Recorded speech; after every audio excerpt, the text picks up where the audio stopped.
సుఖ శాంతులను చేకూర్చు శుభయోగ నరసింహుడు.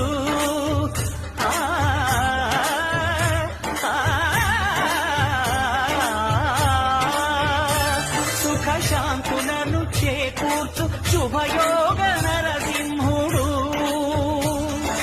నమో నమః నమో నమః.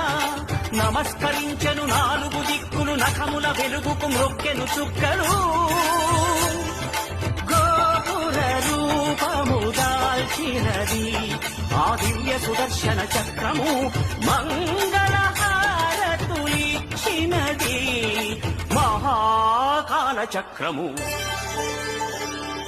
శ్రీకర శుభకర ప్రణవ స్వరూప లక్ష్మీ నరసింహ, 14 లోకములన్నీ మ్రొక్కే జ్వాలా నరసింహ.